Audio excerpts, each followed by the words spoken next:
जब उन्हें पता चला कि ये मन नामक तत्व जो भूत, वर्तमान एवं भविष्य तक का सफ़र पलक झपकते यात्रा कर सकता है, मन के तत्व या ग्रंथि का खोज करते हुए इन्हें जब पता कि कोई शरीर में कोई एक ऐसी ग्रंथि है जिसका नाम मन है और इस मन पर ही काबू कर ये लोग ऐसा करते हैं, तो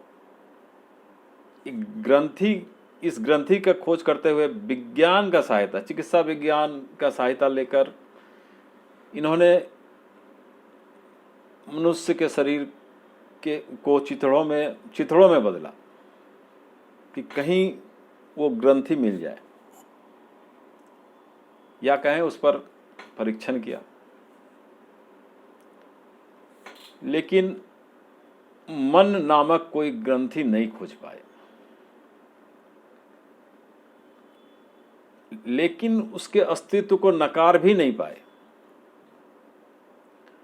अब उसके बाद जब इन्हें पता चला कि यहाँ भारत के पुराने ऋषि महर्षियों ने दो मन की बात कही। वे लोग तो एक मन को खोज रहे थे, लेकिन यहाँ दो मन की बात आ गई, एक बहिर्मन, एक अंतर्मन। और अंतर्मन से संबंधित तथ्यों को ही पश्चिम के वैज्ञानिकों ने हिप्नोटिज्म या मैस्मेरिज्म या सम्मोहन नाम दिया। सभी विचारों को छोड़कर हम एक ही बिंदु पर ध्यान एकाग्र हो एवं सभी इच्छाएं समाप्त हो जाए, किसी व्यक्ति के भूतकाल या पिछले कई जीवन को देख पाना, वर्तमान काल एवं भविष्य काल, आने वाले जीवनों की पहचान करना, भविष्य मतलब आने वाले कई जीवनों का पहचान करना संभव है। उदाहरण के तौर पर अमेरिका के राष्ट्रपति अब्राहम लिंकन ने एक स्वप्न देखा और स्वप्न में उन्होंने देखा कि कुछ व्यक्ति उनके शयन कक्ष में आकर उन्हें उनकी हत्या कर रहे हैं और हत्या करके वो चले जाते हैं। वो सफ़ेद कपड़ों में फिर उन्हें लिपटाया जाता है, सभी नाते रिश्तेदार संबंधी सभी आते हैं, देखते हैं, और ये वो सपन में देख रहे थे और वो घबरा कर उठ बैठते हैं और सारी घटनाओं को अपनी पत्नी को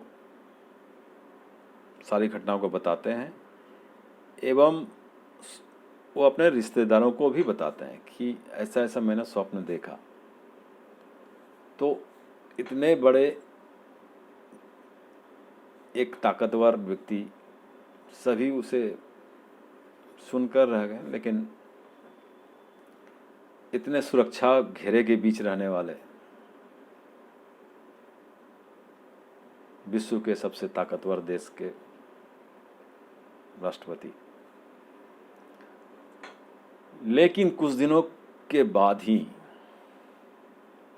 जिस कमरे में उनके हत्या का स्वप्न उन्होंने देखा था, ठीक हूबहू उसी तरह कुछ व्यक्ति आते हैं और उनकी हत्या कर देते हैं। और हत्या के बाद स्वप्न में उन्होंने जो जो देखा था सब कुछ घटित होता है, यानी पत्नी विलाप करती है, नाते रिश्तेदार आते हैं, सफ़ेद कपड़े उसके ऊपर डाल दिया जाता है और ये घटित होता है। तो अंतर्मन से व्यक्ति परिचित स्थल, दृश्य, पहाड़, भविष्य में भावी घटनाएं, भूतकाल, भविष्य तक देखता है। राजनेताओं द्वारा या धार्मिक उत्तेजना बढ़ाने हेतु धर्म गुरुओं द्वारा भी इसका उपयोग बहुत ज़्यादा होता है। वे लोग भी सम्मोहनी को अपनाते हैं और ऐसा देखा गया कि राजनेता जब बोलते हैं तो पूरी भीड़ उसके साथ, उसके आदेश पर उठ खड़ी होती है। धार्मिक कोई धर्मगुरु जब बोलते हैं, इशारा करते हैं, पूरी भीड़ उसके साथ नारे लगाती है। वो भी सम्मोहन ही है। अंत में यही कहा जा सकता है कि इस विद्या में निरंतर अभ्यास से व्यक्ति पारंगत हो सकता है एवं अवश्य ही इसका उपयोग मानव सेवा के लिए समर्पित होना चाहिए। उद्देश्य मानव सेवा ही होना चाहिए, प्रदर्शन के लिए नहीं। तो आज इतना ही। इन विषयों पर बोलते हुए बहुत सारे फ़ोन आते हैं कि आप इस विषय पर बोलिए, इस विषय पर कुछ बताइए। अघोरी, असली अघोरी, नकली अघोरी, या और कुछ विषय इससे संबंधित। तो मैं कोशिश करूँगा कुछ जो कि जिज्ञासा का विषय बना हुआ है।